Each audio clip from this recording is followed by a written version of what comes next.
Таң, қош келдіңіздер. Бонжур, bienvenue. Сәлематсыз ба? Қандай керемет. Біз Франсис Этьен мырзамен бірінші рет кездесіп отырған жоқпыз. Құрметті көрермен, таныс болыңыздар.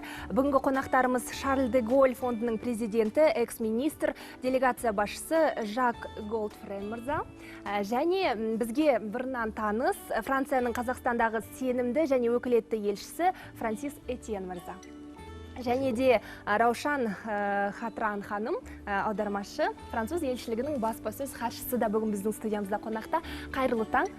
Студиямызға қош келдіңіздер. Тағы да Франция президенті Шарль де Голль мырзаның біздің елімізге Байқоңырға сапары 1966 жылы маусым айында болғанын білеміз. Және де биыл осы мерейлі датаға 50 жыл толып отыр екен. Осы орайда қонақтарымыз елімізге келіп жетті. Солай ғой? Le président Charles de Gaulle est arrivé au Kazakhstan il y a 50 ans. Il y a une délégation française qui est arrivée à cet égard au Kazakhstan. Est-ce que c'est vrai? Oui. Қандай шаралар жүргізіліп жатыр? Кешеден бастап шаралар өз бастауын алғанын білеміз.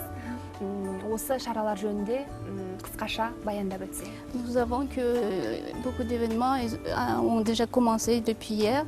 Aujourd'hui, il y en aura aussi. Qu'est-ce que vous pouvez raconter de ces événements?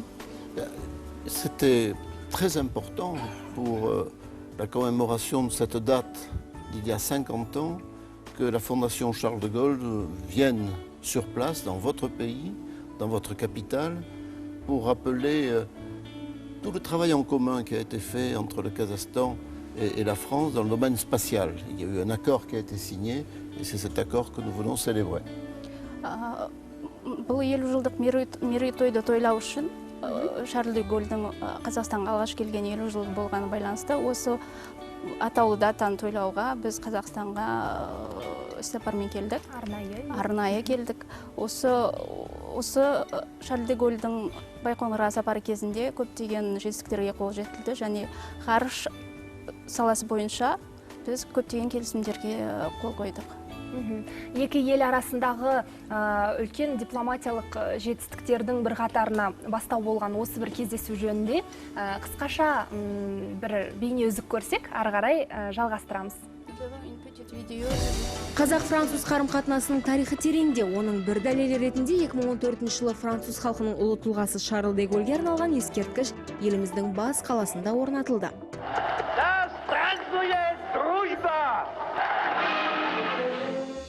Француздың белгілі генералы, Францияның бірінші президенті Шарль де Голль осыдан 50 жыл бұрын Қазақстанға ресми іссапармен келген еді. 1966 жылдың 25-26 маусымында Шарль де Голль Франция Республикасының сыртқы істер министрі Кув де Мюрвильмен бірге Байқоңыр ғарыш айлағында болып, Восток 2М ракета тасығышының ұшырылу салтанатын тамашалаған. Шарль де Голль қазақ жеріндегі әйгілі Байқоңыр ғарыш кешенін алғаш көрген тұңғыш шетелдік мейман. Мінеки расында да шетелдік меймандардың ең алғашқысы болыпты. Біздің Байқоңыр ғарыш айлағын көрген. Ендеше бүгінгі күні осы Шарль де Голль фонды Францияда немен айналысатыны біз үшін өте қызық. Қандай жобалармен айналысады және біздің қазақ елімен бірлескен қандай жобалар бар екен? Le général Charles de Gaulle est le premier président étranger qui est venu à Baïkonour et nous voulons savoir les activités de la fondation de Charles de Gaulle et est-ce qu'il y a des coopérations avec le Kazakhstan, entre la fondation et le Kazakhstan? Voilà une de ces coopérations, c'est de célébrer le fait que le Kazakhstan a voulu aussi entrer dans le monde moderne. L'obsession du général de Gaulle, c'était que la France et d'autres pays avec elle puissent entrer dans le monde moderne et on voit 50 ans plus tard le résultat. C'est que nous maîtrisons les problèmes spatiaux, notamment nos télécommunications. Байланысымыздың бір бейнесі ретінде бүгінгі кездесуді айтуға болады. Біздің осы Қазақстанға сапарымыз. Генерал Шарль де Голль Байқоңырға алғаш келгенде, оның басты мақсаты осы Францияның басқа елдермен байланыс орнату болған. Қазірде біз осы ғарыш айлағында, ғарыш саласында көптеген байланыс бар біз екі ел арасында. Өте жақсы. Енді Жак мырзадан сұрағым келіп отыр, біздің елімізден алған әсері қандай? Бұл бірінші сапары ма екен? Бұл сапардың ерекшелігі және де ол кісінің біздің елден алған әсерін білгім келіп отыр жалпы. Est-ce que c'est votre première visite au Kazakhstan? Oui. Алғашқы сапары Қазақстанға. Et quelles sont vos impressions au Kazakhstan? Je suis très impressionné justement par la modernité du pays, par l'immense gentillesse des gens et l'accueil que nous avons reçu. À partir de maintenant, je n'ai qu'une idée, c'est revenir. Мен өте қатты әсер алдым адамдардың сондай ақкөңілділігінен және бізді қалай қарсы алғанынан және қаланың өте заманауи екендігінен қатты әсер алдым және менің ендігі мақсатым қайтадан қайтып келу. Мерси beaucoup. Расында да рахмет осындай жылы лебізіне. Енді осы орайда Франсис мырзаны да сөзге тартсам деп отырмын.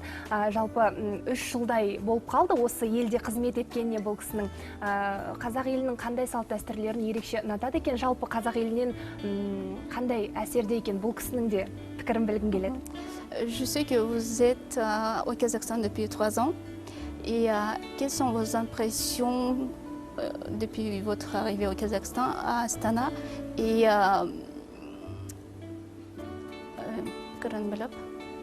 quelles sont vos impressions et comment vous aviez évalué le Kazakhstan? C'est le partenaire stratégique de la France dans toute la région. Il y a un pays pour nous, c'est le Kazakhstan. Ensuite, c'est un pays magnifique à découvrir et il est immense. Donc, depuis 3 ans, j'explore et tous les jours, je me dis qu'il y a un potentiel supplémentaire. Бұл өте үлкен ел. Мен осы 3 жыл бойында әр елдің әр түкпіріне барып, әр түкпірін қыдырып жүрмін. Өте үлкен ел және көптеген заманауи жерлер бар. Et il y a le dialogue au plus haut niveau. Nos chefs d'État se sont vus plusieurs fois. Le président Nazarbayev, le président Hollande. Mais il y a tout le reste. Il y a les entreprises, il y a les sociétés. Un des plus grands plaisirs que nous avons, c'est d'avoir des échanges aujourd'hui entre les écoles, de la même manière que nous pouvons commercer davantage, que nous pouvons développer les relations commerciales. Қазақстан Францияның орталық Азиядағы жалғыз стратегиялық серіктесі болып табылады. Біздің елбасылар бір-бірімен кездесті. Екі елбасылар әр президент Назарбаев Францияға барды, президент Оланд Қазақстанға келді. Және біз барлық салада ынтымақтастықты дамытқымыз келеді. Әсіресе қазіргі соңғы кезде біз университет саласында, білім саласында ынтымақтастықты дамытудамыз. Ең бастысы достығымыз, арадағы татулығымыз, екі ел арасындағы жақсы жылы қарым-қатынастар сақталсын деген ниет біздегі. Енді алдағы уақытта осы Шарль де Голль фондының алға қойған мақсаттары қандай, біздің елмен алдағы перспективалы жобалар жайында қысқаша мәлімет бере кетсек. Nous souhaitons que notre amitié, notre coopération dure, se développe encore. Et à cet égard, je vais poser une question à la Fondation Charles de Gaulle. Quel est son but? Et est-ce qu'il y a des accords entre la Fondation et le Kazakhstan? Le but est de développer l'idée que le général de Gaulle a fait entrer beaucoup de pays du monde avec la France dans le monde moderne, j'y reviens, parce qu'il les voulait indépendants. Le général de Gaulle a toujours souhaité que les nations puissent, dans un cadre pacifique, s'affirmer et dire ce qu'elles voulaient faire par elles-mêmes. Ça a justifié sa résistance, évidemment, aux nazis pendant la guerre. Mais au-delà, les accords sont très intéressants sur le plan, je dirais, culturel, des études. J'ai rencontré hier des étudiants, j'ai rencontré des jeunes de votre pays qui voulaient apprendre le français, qui voulaient venir dans nos universités, nos écoles, et en même temps faire des échanges culturels d'historiens, de géographes, de scientifiques également. Je crois que ce développement des relations intellectuelles, culturelles entre nos pays doit asseoir un bel avenir commun. Шарль де Голль қорының басты мақсаты сол президент Голльдің осында келген келген жаңағы сапарындағы басты қандай мақсатпен келді, соны іске асыру. Қазірде біз көп жетістікке жетіп жатырмыз, қандай салада болсын. Кеше мен Қазақстан жастарын көрдім, біз француз тілін оқы, Франция деген құштарлықтары бар. Біздің Шарль де Голльдің істеген іс-сапарының қазіргі нәтижесі сол екі ел арасындағы қауымдастық, екі ел арасындағы байланыс. Біз мәдени саласында, жаңағы білім саласында, экономикалық саласында барлық жағынан да бізде достық қарым-қатынас байланыс. Өте жақсы. Енді үлкен алғысымды білдіргім келіп отыр. Алдағы жоспарлаған іс-шаралар, қордың жоспарлаған іс-шаралары, жалпы елшілікте жүргізіп жатқан әртүрлі шаралар сәтті жалғасын тапсын деп тілейміз. Осы студияға тек қана жаңалықтармен, жақсы көтеріңкі көңіл-күймен әрқашан келіп тұрсын деп тілек айтқым келеді. Je vous souhaite que la fondation se développe encore, que beaucoup de succès. Et pour l'ambassade aussi, je souhaite beaucoup de succès, qu'on a beaucoup d'accords entre deux pays et que vous veniez toujours à cet endroit avec de bonnes nouvelles. Ahmed. Merci beaucoup. Рахмет.